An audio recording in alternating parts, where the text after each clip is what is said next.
Aloha! At the Honolulu airport, we meet a few of the many thousand passengers who travel on Aloha airline planes annually. One of the advantages of traveling on this unique airline is the fact that passengers from the mainland arriving at the Honolulu airport can transfer to an Aloha airline plane without even bothering to enter the airport station. Here's a family of 7, for example, just arriving from California, and it's their desire to see the neighbor islands first, reserving Oahu and its Honolulu for the grand finale of their visit. Incidentally, this is not the Swiss family Robinson. It's the American family Fitzpatrick. Perhaps there's no word in the Hawaiian language with more diversified meaning than the word aloha. It stems from the word love, and it expresses a lovely welcome as well as a sad farewell. And it also means the best inter-island airline service in Hawaii.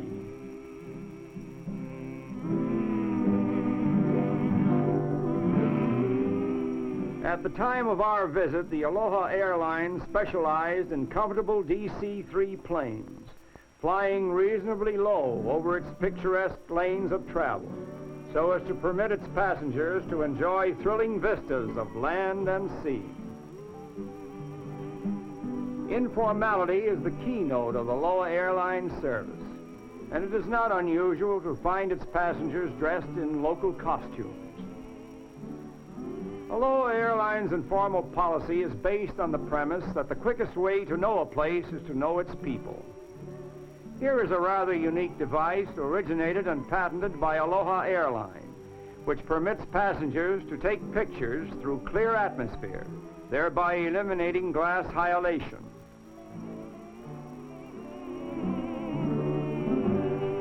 After gliding by the famous shore of Waikiki, our plane points out over the blue Pacific, and in about 40 minutes we land on the island of Maui and continue our journey by automobile over one of the smooth highways that are to be found all over the Hawaiian Islands.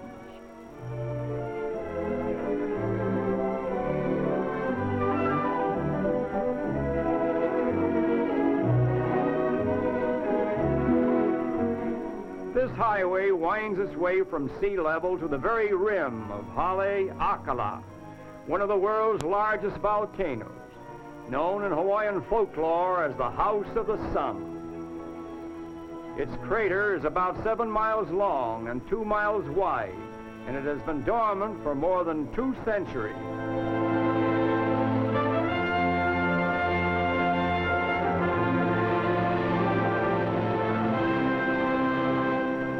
Incidentally, all of New York's Manhattan Island could fit very comfortably within this crater. Haleakala is the home of the silver sword, a strange plant which is said to be found only in Hawaii, where it seems to thrive on volcanic cinders. It was once threatened with extinction, but it is now protected by law, and it actually thrives in the more desolate parts of the crater. Continuing our journey, we descend almost 2 miles to the level of the sea, and we are again thrilled by beautiful vistas along the road, which incidentally cost over $600,000 to construct.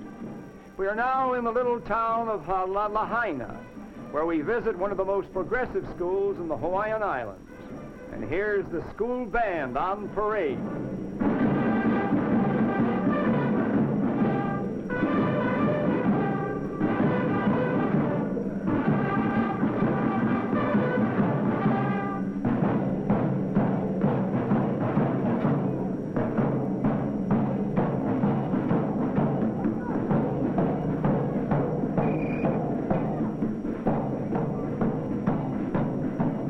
And now we visit one of the classrooms, where we are impressed by a very well-behaved group of children under the tutelage of Mrs. Emma Sharp, one of Hawaii's most beloved teachers, who is presenting a very special Christmas show.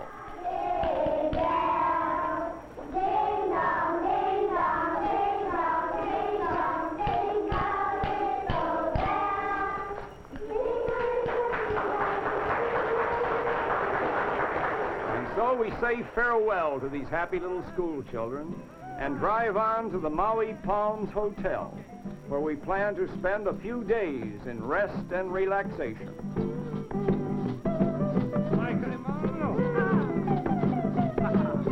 Maui Palm specializes in comfortable accommodations, good food, and of course, the proverbial Hawaiian hospitality.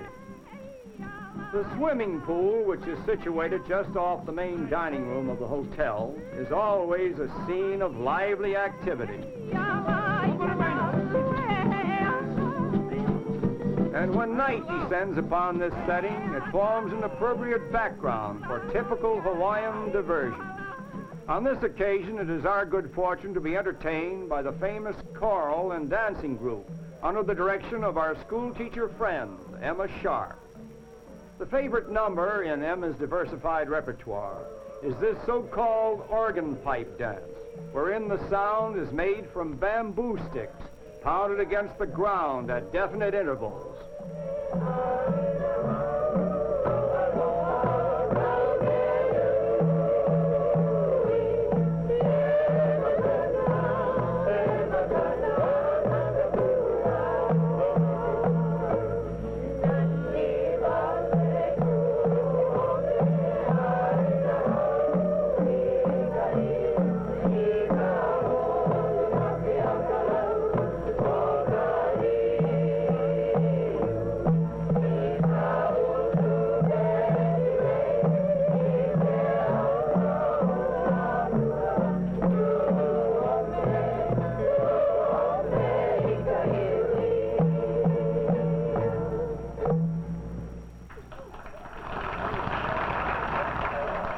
And so ends our brief visit to Maui. The next day we rise into the Hawaiian skies again, en route to the island of Kauai, one of the world's most picturesque islands. Kauai is known as the Garden Isle, and it is noted for its scenic grandeur, which we lose no time in exploring. We are now traveling in one of Willie Duart's sightseeing buses, the ideal vehicle for a comfortable trip around the island. And there's the colorful valley of Hanalei, a paradise in itself, still growing products of the soil that originated here long before the days of King Kamehameha, especially the ancient taro plant, which was once the staff of life in old Hawaii. The lush valleys of Kauai abound in beautiful scenery. Fields of sugarcane, bananas, and coconuts present a panorama of subtropical splendor.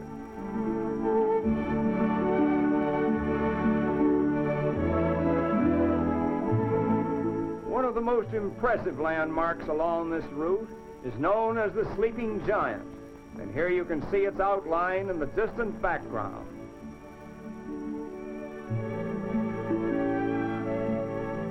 No visit to Kauai would be complete without a sojourn at the Coco Palms Hotel, which we are now approaching.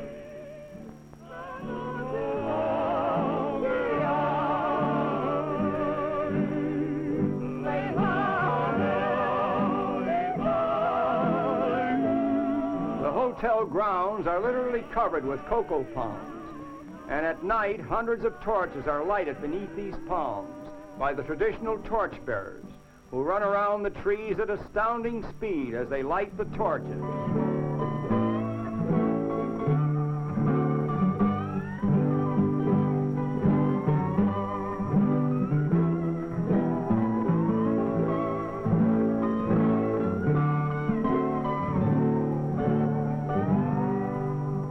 Not only is the setting an exotic attraction, the accommodations are unique and unusually comfortable, and the food, especially the barbecued steaks and turkeys, is superb.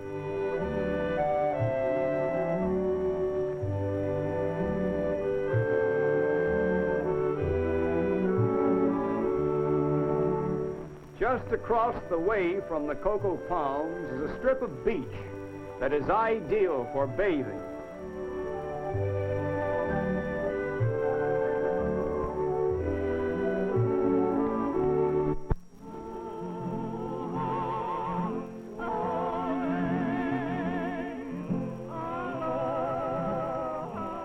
After 3 days of delightful sojourning, we leave the lovely island of Kauai and fly out over the sea again en route to Hawaii, the largest island in the Hawaiian archipelago.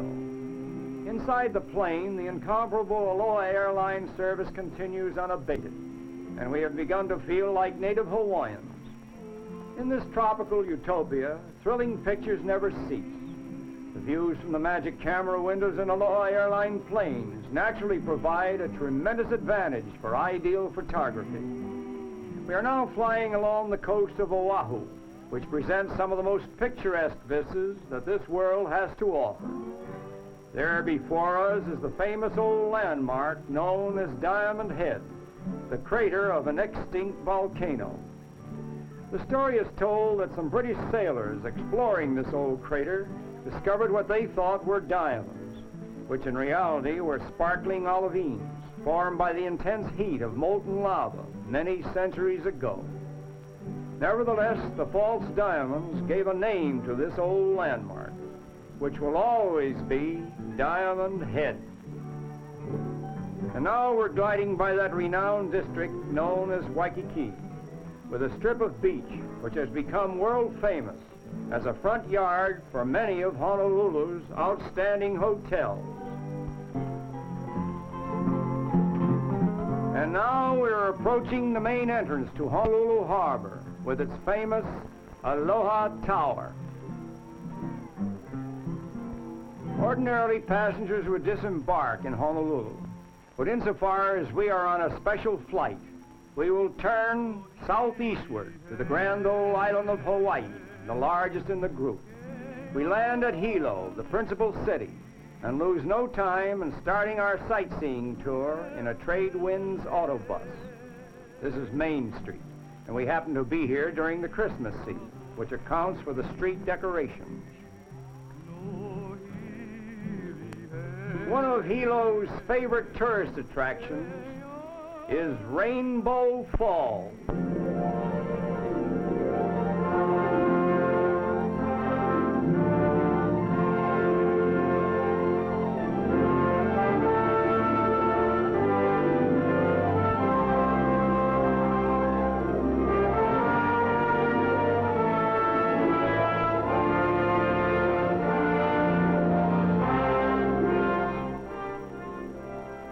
By autobus from Hilo, we will travel over roads that lead through spectacular fields of lava, which have not lost the heat of eruption. And here's our bus, one of the fleet which is operated by Trade Wind Tours, an ideal way to do your sightseeing while in Hawaii. About 30 miles from Hilo, we arrive at our destination, the Black Sand Beach, which is known as Kalapana.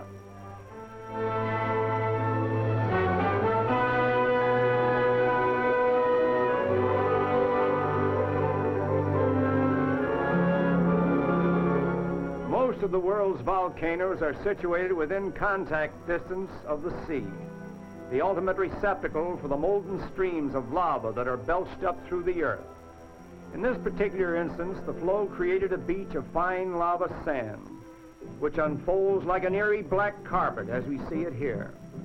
Remember the Fitzpatrick family we saw getting on the Aloha airline plane at Honolulu? Well, here they are, all 7 of them, and they're having a wonderful time.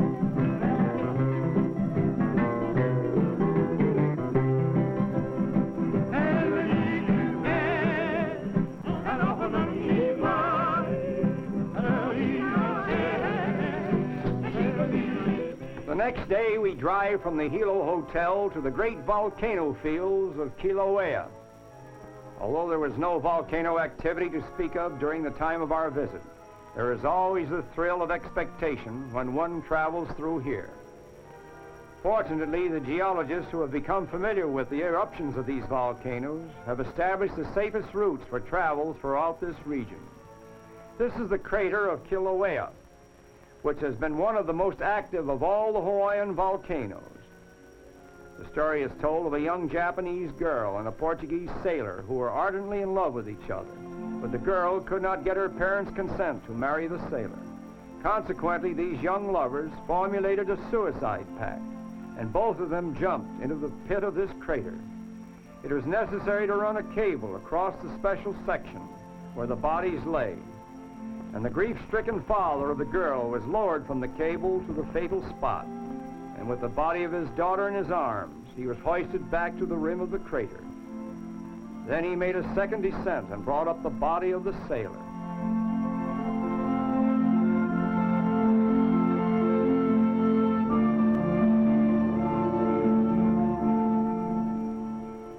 From the volcano house, we motor through the colorful fern forests en route to the Kona coast.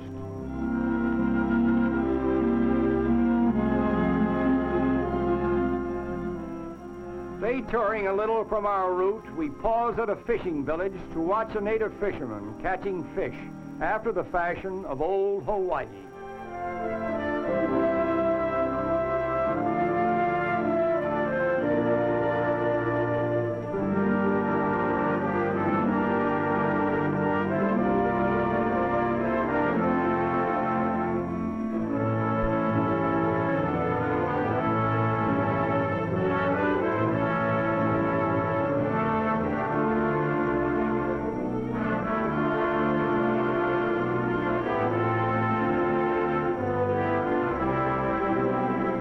Method that has become very popular here is spear fishing in this manner.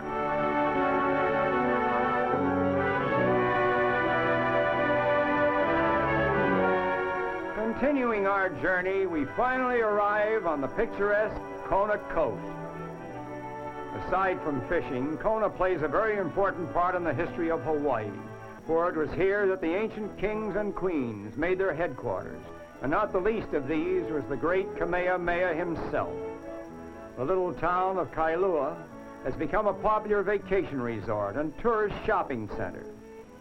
Here, the female branch of the Fitzpatrick family visit the Kona gift shop, where one may purchase a splendid assortment of Hawaiian souvenirs and wearing apparel, including the full-blown muumuu. The original version of the muumuu, under the name of Mother Hubbard's, was introduced by the early missionaries, who were somewhat shocked by the Polynesian custom of wearing scanty attire.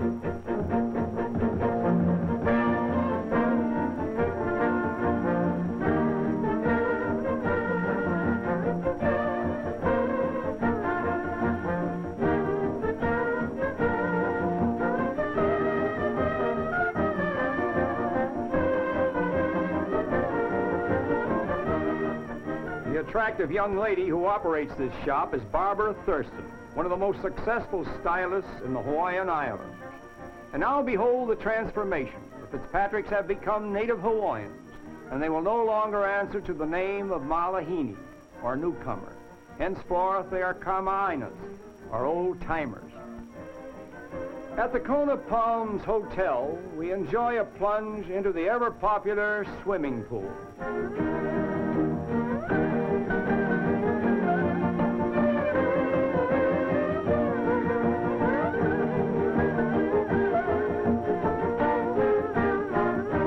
Before leaving this exotic place, we accept an invitation from Mr. and Mrs. Lauren Thurston to swim in the fantastic pool which adjoins their Kona estate. It is really a walled-in arm of the Pacific Ocean, and here comes the Thurston speedboat slowing down to enter the lagoon.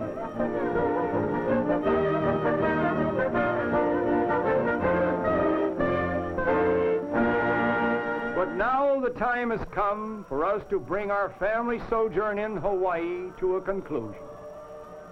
And as the sun sinks slowly into a cloud-laden sky, we most reluctantly say, farewell to the Hawaiian Islands, utopia of the Pacific. And for those of you who would like to follow in our flight steps, we most sincerely recommend the Aloha airline for all inter-island flights throughout the Hawaiian Islands. Remember, aloha means welcome and farewell, and it is also the name of Hawaii's most popular airline. So when you visit the Hawaiian Islands, don't forget to fly Aloha Airlines.